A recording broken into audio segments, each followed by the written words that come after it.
যথাযোগ্য মর্যাদায় বিজয় দিবসে দেশ মাতৃকার টানে আত্মোৎসর্গকারী বীর শহীদদের প্রতি শ্রদ্ধা জানিয়েছে চট্টগ্রামের বিভিন্ন শ্রেণী পেশার মানুষ।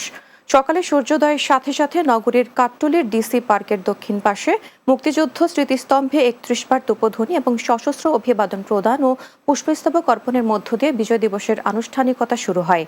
শুরুতে মুক্তিযুদ্ধ স্মৃতিস্তম্ভে পুষ্পস্তবক অর্পণ করেন চট্টগ্রাম বিভাগীয় কমিশনার ডক্টর মোহাম্মদ জিয়াউদ্দিন ও Chittagong city mayor doctor Shahadat Hossain এবং চট্টগ্রাম জেলা প্রশাসক ফরিদা খানম, সিএমপি কমিশনার হাসিব আজিজ, চট্টগ্রাম রেঞ্জের ডিআইজি আহসান হাবিব পলাশ, চট্টগ্রাম জেলা পুলিশ সুপার রায়হান উদ্দিন খান সহ অন্যরা।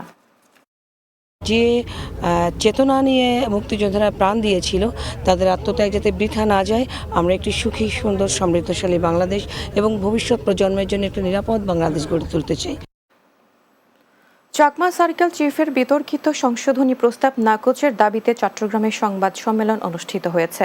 দুপুরে চট্টগ্রাম প্রেস ক্লাবে পার্বত্য চট্টগ্রাম নাগরিক পরিষদের লিগ্যাল এইড কমিটির উদ্যোগে এই সংবাদ সম্মেলনের আয়োজন করা হয়।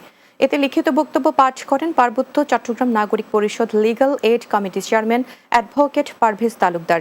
এ সময় বক্তব্য রাখেন ইসলামী আন্দোলন চট্টগ্রাম মহানগর সভাপতি জান্নাতুল ইসলাম, বিশ্ববিদ্যালয় শিক্ষক প্রফেসর ডক্টর বেলাল নূর আজিজি, সাংবাদিক কামাল পারভেজ সহ অন্যরা। চট্টগ্রামে অভিভাবকদের সচেতন করার লক্ষ্যে প্যারেন্টিং কনফারেন্স অনুষ্ঠিত হয়েছে। পিচ ইন্টারন্যাশনাল স্কুল অ্যান্ড কলেজের উদ্যোগে চট্টগ্রাম প্রেস ক্লাব মিলনায়তনে অনুষ্ঠিত হয়।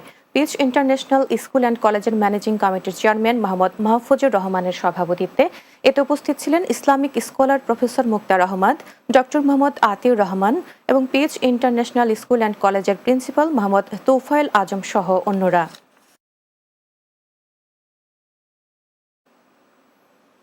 শেষ করব দিনের বাংলা, যাবার আগে শিরোনামগুলো আরও একবার।